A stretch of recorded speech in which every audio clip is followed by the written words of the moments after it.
जय गुरु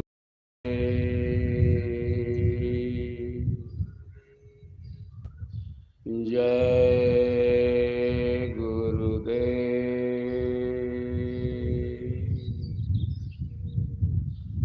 जय गुरुदेव नाम किसका प्रभु का पावन नाम। जय गुरुदेव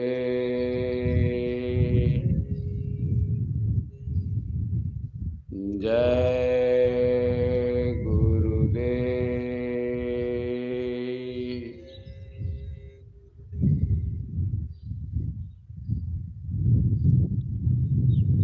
परम पूज्य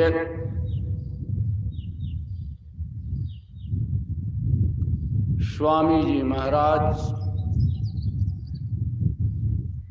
के चरण कमलों में कोटिशः नमन।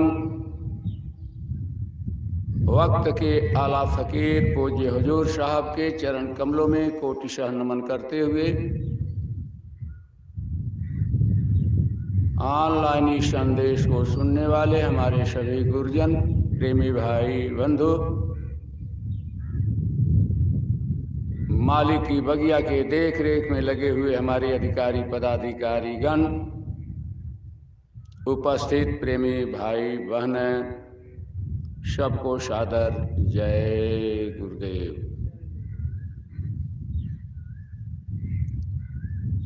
प्रेमी भाई बहनों, महापुरुषों के दर्शन में एक ऐसा अजीब तरह का संकेत मिलता है जिस संकेत से करीब करीब बहुत सारे लोग अनभिज्ञ भी हैं। वह संकेत किस तरह का है? जिस संकेत को नहीं जानने के कारण, जिसको अमल में नहीं लाने के कारण, इस अनभिज्ञता के कारण हम अपने को नहीं समझ पा रहे हैं। महापुरुषों के दर्शन में इस चीज का उल्लेख मिलता है कि न जायते म्रियते वा कदाचित ना अयं भूत्वा भविता न भूयः अजो नित्यं शाश्वतोऽयं पुराणः न हन्यते हन्यमाना शरीरे। एक ऐसी शक्ति के विषय में उल्लेख किया गया है प्रेमियों। उसी शक्ति को महापुरुषों ने आत्मा कह करके इशारा किया। ये आत्मा न तो पैदा हुई, न तो ये जन्म ली, न मरती है। महापुरुषों ने इसको इशारा किया, ये आज भी है, पहले भी थी। और जिस जिस शरीर में ये ढूंकी है प्रेमियों, उस शरीर के जिसको मरने की अवस्था कहते हैं, जीवात्मा जब शरीर को छोड़ती है तो उस अवस्था को हम मरने की अवस्था कहते हैं। और जब किसी खोल में किसी जगह पर प्रवेश आसन लगा लेती है तो उसको जन्मना कहते हैं। ये जन्मने और मरने का जो ये सिस्टम चल रहा है प्रेमियों, यह एक तरह से काल का एक खेल है, एक तमाशा है। मैं उस मालिक की चर्चा करना चाहता हूं प्रेमियों, जिस मालिक की छत्र छाया में यह जीवात्मा विलास भी करती थी, निवास भी करती थी। लेकिन काल माया के देश में आकर कितने युग युगांतरों से ये जन्मने और मरने के घेरे में फंसकर अपने मुल्क को, अपनी जगह को नहीं जान पाई। अगर इतने बड़े अनसुलझे इस प्रश्न का समाधान अगर हो गया होता प्रेमियों, हो जाता प्रेमियों, तो पूरे जनमानस में एक दूसरे ढंग की चेतना भी जग जाती। लेकिन विषय बहुत गंभीर है, प्रश्न एक अजीब तरह का है, न तो इसका चिंतन हो पाता और न तो हम चिंतन करने के लिए तैयार ही हैं। मालिक ने जो है प्रेमियों सबसे पहले ये धराधाम पर इसी मनुष्य शरीर की रचना भी हुई थी। ये 5 तत्व के जो मसाले हैं प्रेमियों, इस मसालों में एक एक के इतने मसाले तैयार हैं जिसके कारण यह काल प्रभु जितना उसके पास ये विषय वासनाओं के मसाले थे, ये शरीर के नाके नाके पर इसकी रचना करके और सौगात के रूप में इसी जीवात्मा को सौंपा है। कामनाओं के धुंध में जीवन भर, जीवन उसको कहते हैं प्रेमियों जब तक हमारे पास सांस की पूंजी है, यह जीवन भर इसी के घेरे में, इसी के पीछे रहकर यह जीव कर्मों का इतना बड़ा लंबा जाल तैयार कर दिया जिससे यहाँ के मालिक काल प्रभु ने ये 84 लाख योनियों का निर्माण अवर मंडलों में प्रेमियों जीवात्मा को भटकाने का इतना बड़ा रास्ता बना करके रख दिया। एक जगह महापुरुषों का ही संकेत मिलता है कि जा ही जगह की हवा से सगरो देह पिराए, ताही जगह के लोग से कैसे हिया जुड़ाए। यहाँ की हवा ही एक अलग ढंग की, ये व्यवस्था ही एक अलग ढंग की। ये काल प्रभु ने अपने देश में इस तरह की व्यवस्था करके जीव को जो है प्रेमियों फंसाने का ही तो काम किया। आपके पास इतने हथियार काल प्रभु का दिया हुआ है, एक एक हथियार के कई कई सहयोगी हथियार भी हैं प्रेमियों, लेकिन महापुरुष जो आपको 5 तरह के जो है प्रेमियों उपाय, इससे बचने के लिए 5 तरह का जो उपाय बताते हैं, उसी उपाय का उपयोग करने के बाद जो है जीव का कल्याण होता भी है और होगा भी। इसको कहते हैं शील, क्षमा, संतोष, विरह और विवेक। ये सांसारिक आग को शांत करने वाले जो है प्रेमियों, ये महापुरुषों के द्वारा उपहार में दिया गया 5 संबल है। इसलिए महापुरुषों ने इशारा किया कि शील का गुण ये काल की धरोहर नहीं है। ये महापुरुष इस गूढ़ भेद को बताते हैं। शील किसको कहते हैं? इसी शील के अभाव में जो है प्रेमियों, ये आगे भी और अभी भी ऐसी दिखाई दे रही है कि दुनिया जलने जा रही है। इसी शील के अभाव में महापुरुषों ने शील की व्याख्या करते हुए इशारा क्या किया कि शीलवंत सबसे बड़ा, सब रत्नों की खान, 3 लोक की संपदा, रहे शील के माह। एक ऐसा जो है यह गुण है प्रेमियों, एक ऐसी जीवात्मा का आधार है, उसको ताकत और बल देने का एक ऐसा मालिक के तरफ से मिला हुआ उपहार है। इसी की कमी के कारण जो है प्रेमियों जीवात्मा अबोध, अचेत और कमजोर बनकर आसन लगाकर दोनों भावों के बीच में बैठी हुई है। शील एक ऐसा गुण है, इसी शील की कमी के कारण जो है प्रेमियों चारों तरफ हाहाकार मचा हुआ है। इस जीवात्मा का सबसे पहला धरोहर है शील। महापुरुषों ने कहा फिर दूसरा गुण क्या होता है, जिसको कहते हैं क्षमा। क्षमा किस चीज को कहते हैं हम? महापुरुषों ने उसके विषय में इशारा किया है कि क्षमा शोभती उस भुजंग को जिसके पास गरल हो, उसको क्या जो दंतहीन विषहीन विनीत सरल हो। क्षमा उसको कहते हैं प्रेमियों कि आपके पास ताकत होते हुए भी, आपके पास शक्ति होते हुए भी, आपके पास उस तरह की भक्ति और उस तरह के ज्ञान की पराकाष्ठा होते हुए प्रेमियों, अगर दूसरे के ऊपर आप दया का भाव, रहम का भाव, माफ करने का जो है प्रेमियों आपके अंदर चेतना जग जाती है, उसको कहते हैं क्षमा। नहीं क्षमा करने के कारण ही प्रेमियों यह दुनिया के जलने का ये दूसरा कारण बनने वाला है। अगर हमें ये भी जानकारी हो जाती कि ये दुनिया में जितने भी जीव जंतु हैं, ये छोटे हों चाहे बड़े हों, ये सारे जीव जंतु हमारे ही कुल परिवार के, हमारे ही अंश हैं, हमारे ही लोग हैं, ये कर्मों के घेरे में, इस फेरे में फंसे हुए हैं, तो प्रेमियों क्षमा जरूर हम करते, जरूर इस तरह के चिंतन हमारे अंदर से जो है संकेत देना शुरू करते। तीसरी अग्नि जो है प्रेमियों, या तीसरी अग्नि को शांत करने वाला ये जो हथियार महापुरुषों ने इशारा करके दिया, उसको कहते हैं संतोष।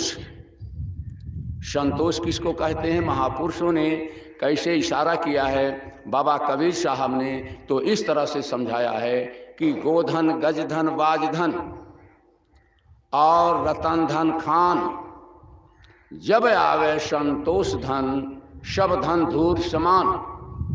ये प्रेमियों ये ठौर ठिकाना है यह जीवात्मा के स्थिरता की ओर। जीवन में एक अवस्था आती है जिसको साम्या अवस्था कहते हैं। उस साम्या अवस्था में जो है प्रेमियों इंसान स्थिर होकर और अपने किए हुए गुनाहों पर पश्चाताप करता है, और पश्चाताप करने के बाद जो है मालिक उसका सहयोग भी करता है।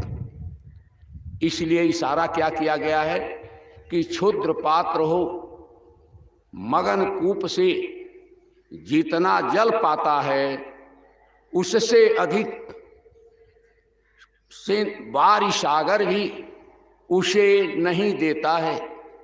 अतः व्यर्थ है देख बड़ों के बड़े वस्तु की आशा, किस्मत भी चाहिए नहीं केवल ऊंची अभिलाषा। महापुरुष इस सिस्टम को बताते हैं कि आपके भाग में जो कुछ होगा वह सारी चीज़ें आपको सिस्टम के अनुसार उपलब्ध होगी, लेकिन आप अपने इंद्रियों की उत्तेजित करके और इस संसार में मृग की तरह से छलांग मारते मारते और गुनाहों के घेरे में फंसकर इस जीवात्मा को अधोगति में डाल देते। इसीलिए प्रेमियों महापुरुषों के ये तीसरा अध्याय का पाठ है संतोष। ये संतोष का धन आ जाने के बाद इंसान स्थिर हो जाता और जीवात्मा को राहत भी मिलती। एक अवस्था है प्रेमियों विरह की। विरह का मतलब हुआ अपने मालिक के लिए बेताब हो जाना। आप कहाँ से आए, आपको कहाँ जाना है, आपको क्या करना है, आप क्या कर रहे हैं, ये सारे उलझाने वाले जो है प्रेमियों संकेत आपके पास हैं।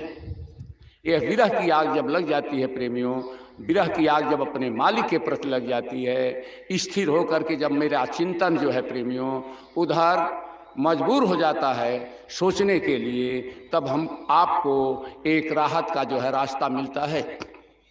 ये सारे रास्ते जो है प्रेमियों इसी शरीर के अलग अलग नाकों से संकेत दे रहे हैं।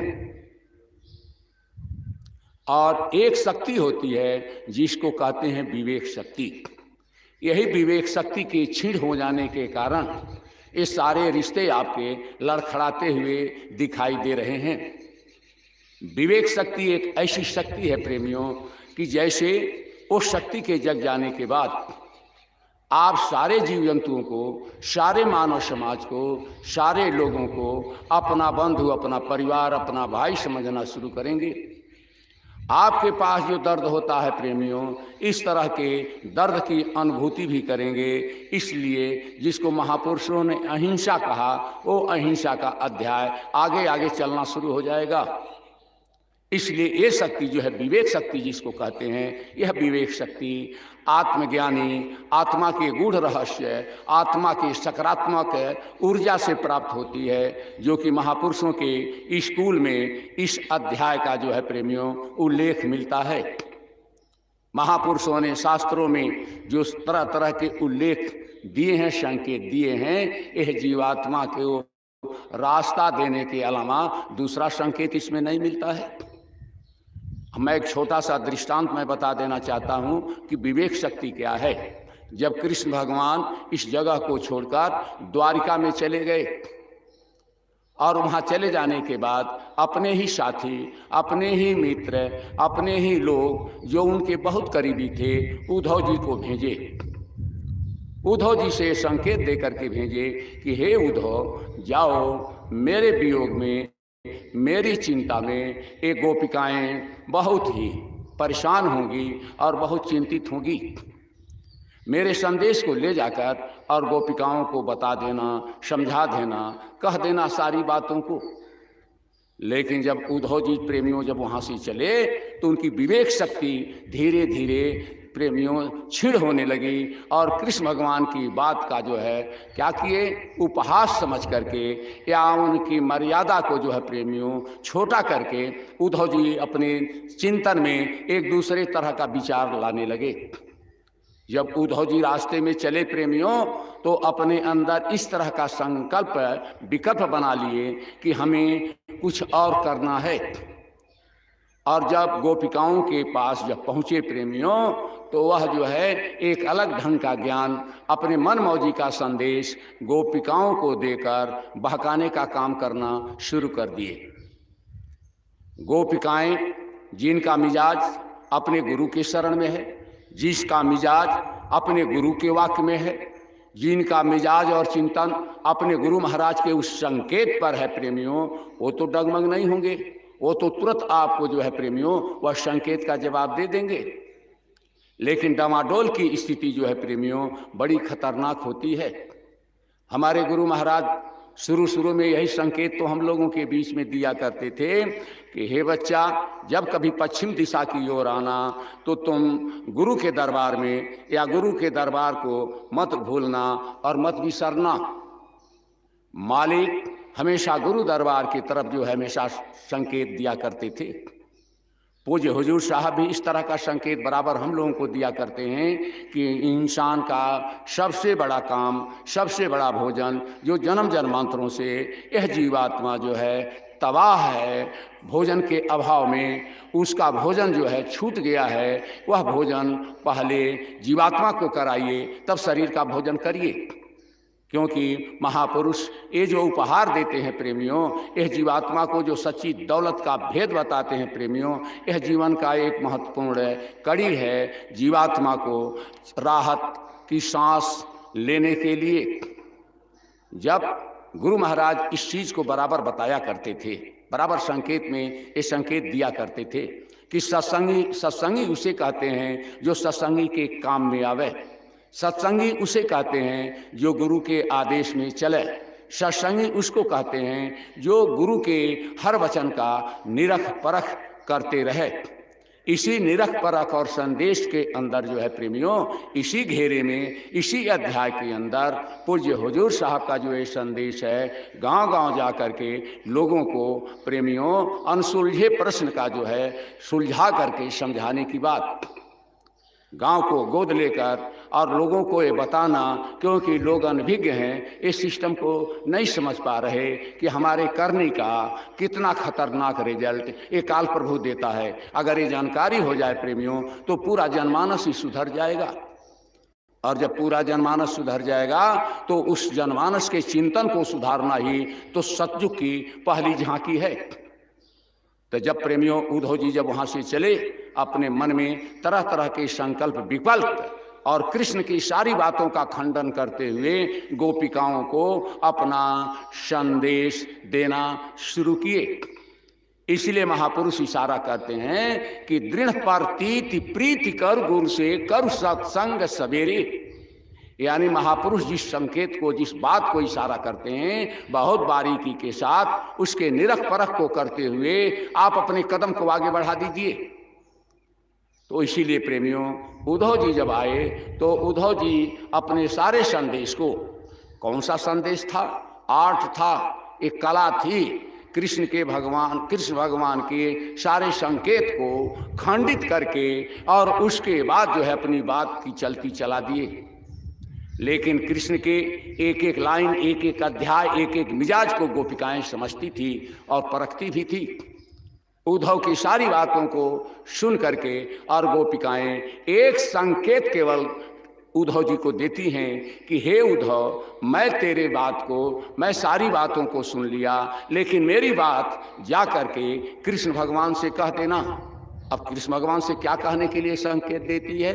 तो इशारा क्या करती है कि उद्धव इतनी कहियो जाय, मैं तेरी बात को तो सुन लिया, जो तुम कहना चाहते हो उसको तो मैं समझ लिया, लेकिन मेरी भी बात जा करके कृष्ण भगवान से कह देना।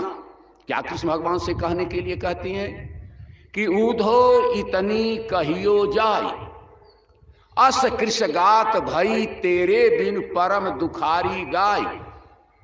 ये जो तू मेरी गाय है, ये गाय जो है तेरे चिंतन में ये दिन रात रोती हैं।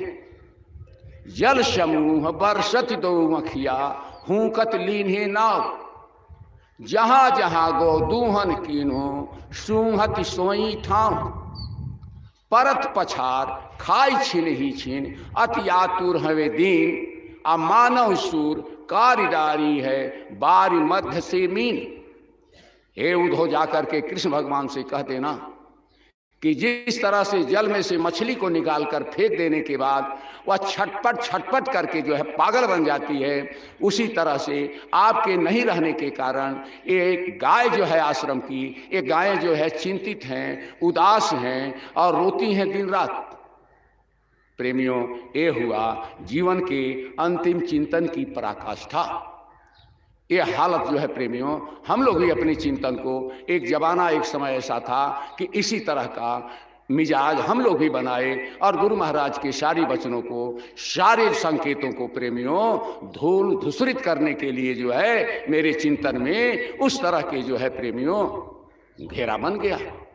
तो इसीलिए प्रेमियों निरख परख, इस जीवन में अगर निरख परख नहीं है तो प्रेमियों यह जीवन निष्क्रिय और बेकार हो जाएगा।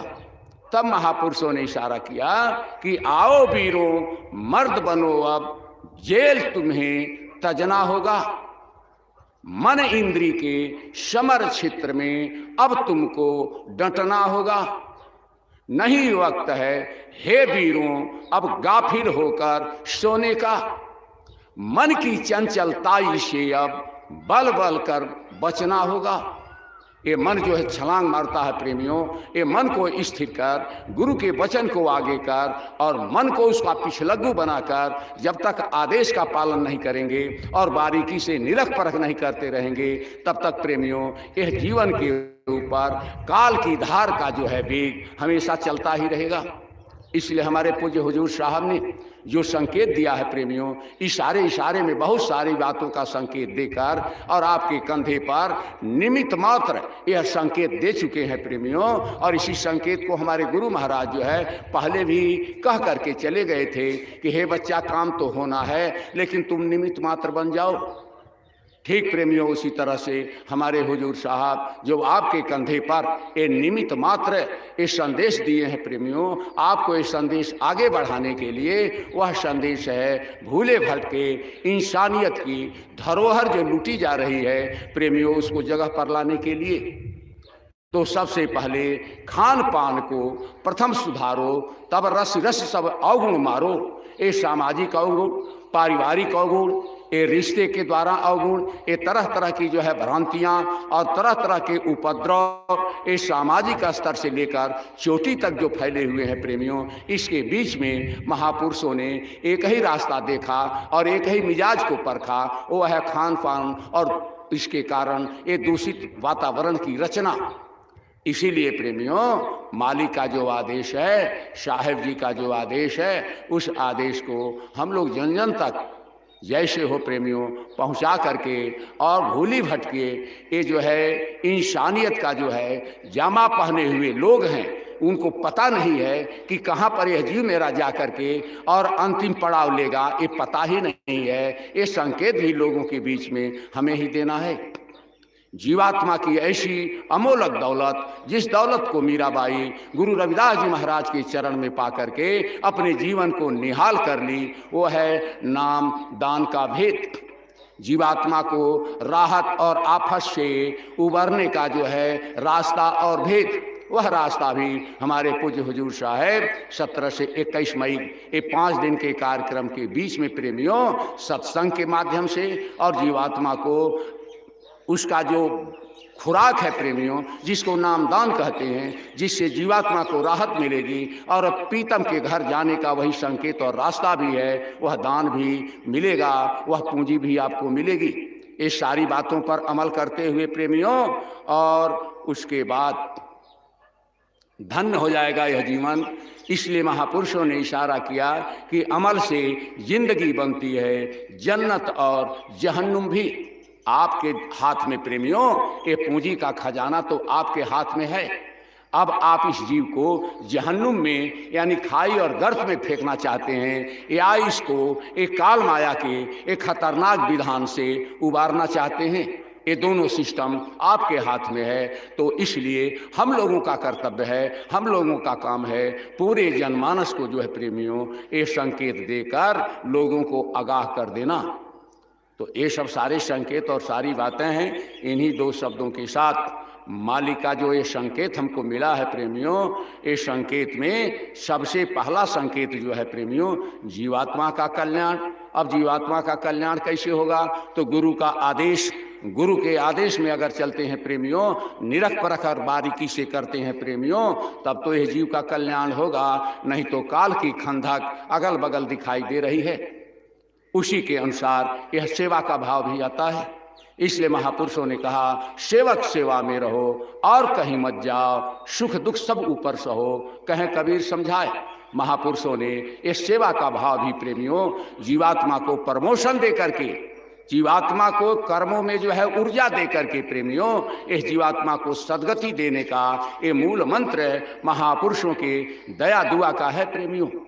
तो ये सब सारी बातें हैं। गुरु के आदेश का निरख परख करना हमारा ही काम, भक्ति आप ही को करना है, सेवा आप ही को करना है, गुरु आदेश में आप ही को चलना है। तब यह जीवन हमारा जो है प्रेमियों सफल होगा और मनुष्य जीवन की सार्थकता जो है प्रेमियों हमारी जीवात्मा को जो है रास्ता देगी, उजागर करेगी। इन्हीं वचनों के साथ स्वामी जी महाराज के उस मूल मंत्र का प्रेमियों पूरे वातावरण में जो आवाज आप देते हैं प्रेमियों, ये सारी आवाजों का विनाश नहीं होता, ये वातावरण में जाकर के प्रेमियों हलचल मचाती है। इसलिए हमारे गुरु महाराज कहा करते थे कि तुम मालिक के संदेश को सुनाते चले जाओ, सुनने वाले आवे या न आवे, सुनने वाले मिले या न मिले, सुनने वाले अगर नहीं मिलते हैं तो पेड़ पालों को सुना करके और संदेश दे करके तुम अपना काम पूरा कर लो।